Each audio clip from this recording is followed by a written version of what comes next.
Hello and welcome back to Quantitative Reasoning Online. Lesson 13A, preview.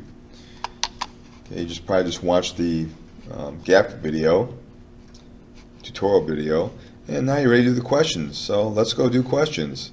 See what they look like. Voice is giving out.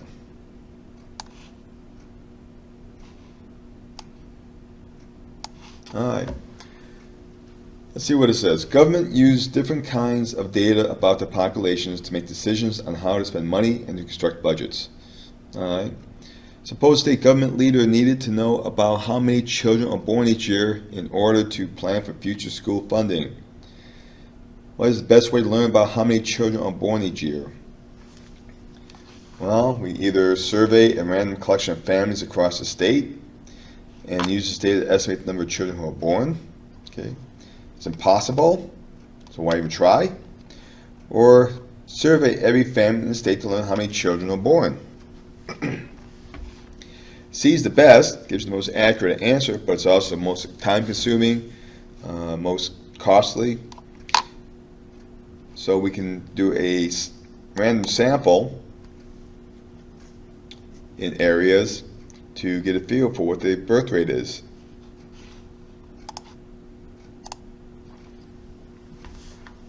Question 2. Consider the statistical study. Suppose a doctor has developed a new medicine to treat migraine headaches. To test the effectiveness of the drug, the doctor gathers volunteers who experience migraines and give a dose that varies from one volunteer to the next. During the study, when volunteers experience a migraine, they take the prescribed dose of medicine and report whether the pain level is reduced. What are the variables? Again, the study is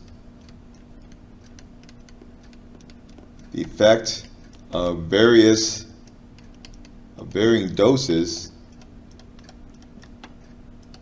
of meds on the pain level of migraine headaches. That's been migraine.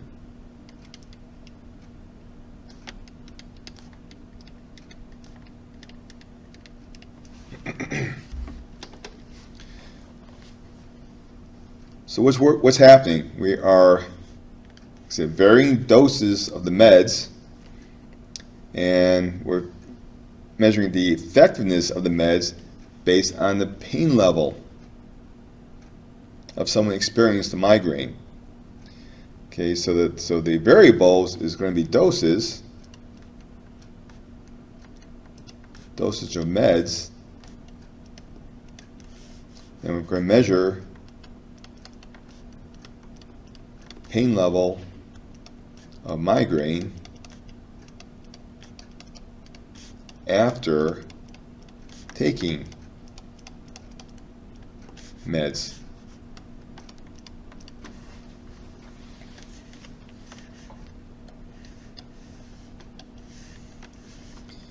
So dose.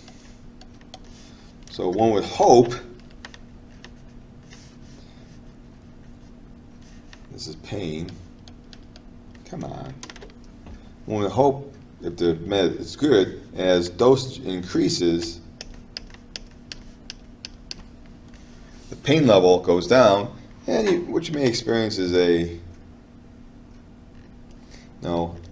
optimal dosage on average. Trust me, the data won't look that neat. But the variables we'll be using to plot or collect is dosage level and pain level. Migraine is just a descriptor of what's being measured. Yep.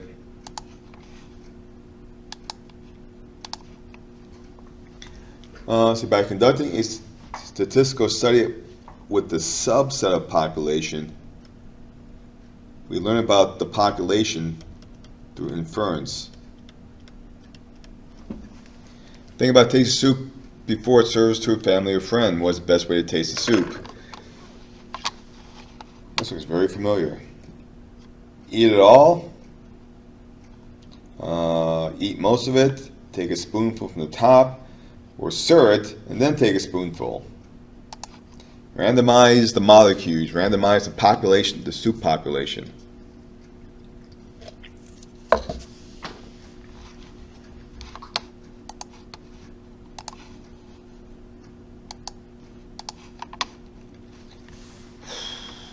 Several types of variables. We have your quantitative and categorical. The value of a quantitative variable is a quantity or a numerical measure. Key word is measure. So again, can we measure eye color? Not really. Can I measure a person's job title? Not. In this exercise, no. I mean, you're a CEO, you're a bookkeeper, you're an accountant, you're a secretary, you're a engineer, whatever. It's a title, a descriptor. Weight, yeah. You're 150 pounds. You're 150.2 pounds. You're 173.158 pounds. Gender, no. So weight.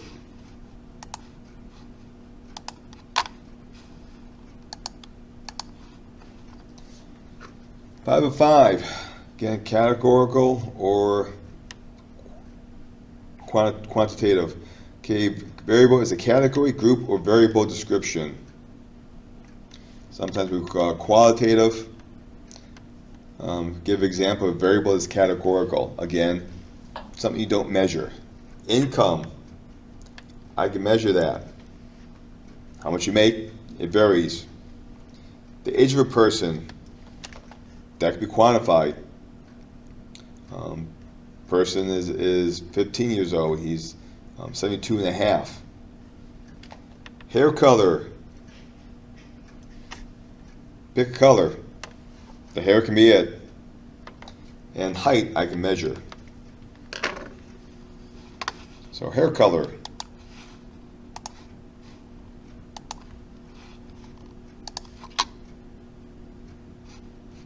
And that completes lesson 13A of quantitative reasoning.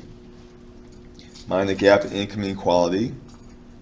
So now, next step is to work with Stephanie on the workbook tutorial, filling in the workbook, make a copy of it, send it to me, and work out a practice assignment.